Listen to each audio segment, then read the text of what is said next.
তো মনে করুন যে আজকে 4 দিন বা 5 দিন বা 7 দিন থেকে আপনাদের প্রশাসনিক দিক দিয়ে আজকে দীর্ঘ 6 মাস 5 মাস 6 মাস হয়ে গেল এত চাপ সৃষ্টি করেনি। না করার কারণ ছিল তার একটাই, যে আমার মেয়ে তারা যদি সংশোধনে আসে আমরা দুই পক্ষে একখানে বসি, তারা এই কারণেই কিন্তু আপনি দেখছেন শুধু সাধারণ ডায়েরি করে রাখিয়ে আপনাদের পিছিয়ে পিছিয়ে ঘুরছে, এখনো ঘুরতেছে, কিন্তু আপনারা বুঝতেছেন না,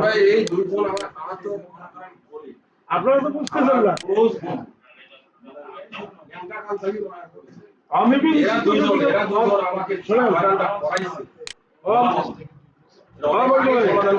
ওর যদি অন্তর খারাপ থাকতো তাহলে অনেক আগে করে ফেলতো।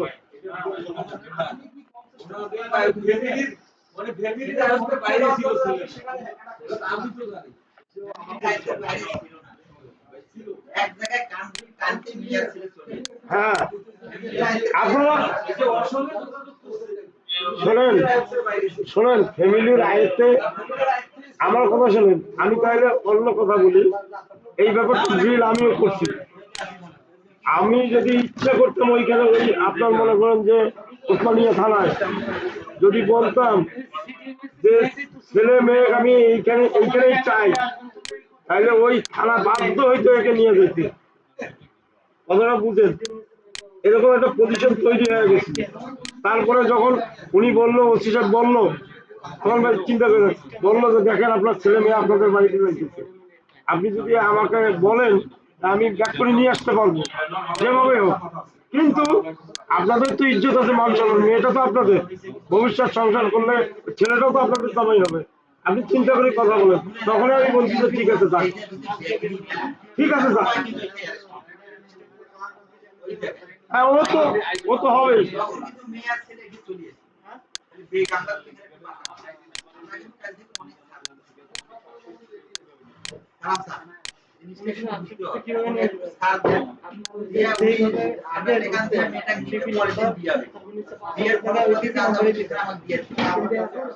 আমরা তো শোনেন আইনের ঊর্ধ্বে কেউ নয়, এটা তো মানে আইনের জায়গা।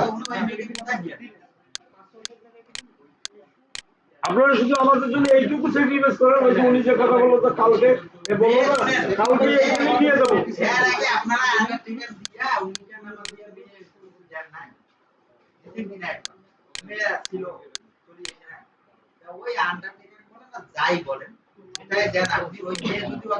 আপনারা এখন বলেন কালকে কিভাবে মাধ্যমে তোমার বাবা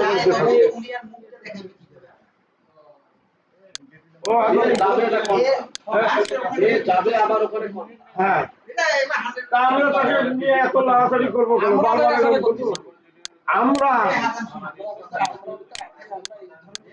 আমার কথাটা শুনে আপনারা যদি গেলে এইখান থেকে আলোচনার পরে উঠে যাওয়া আলাপ হয়ে গেছে, আলাপ আলোচনা হয়েছে, তুমি আজকে যাও কালকে তোমার বিয়ে, আবার নতুন করে বিয়ে দেবে তোমার বাবা।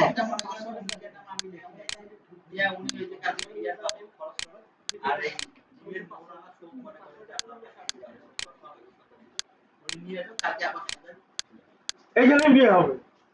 আর আপনারা যদি মেয়ে এবং ছেলেকে বলেন যে আমাদের সঙ্গে মীমাংসা হয়ে গেছে এই শর্তে এই ঘটনায়,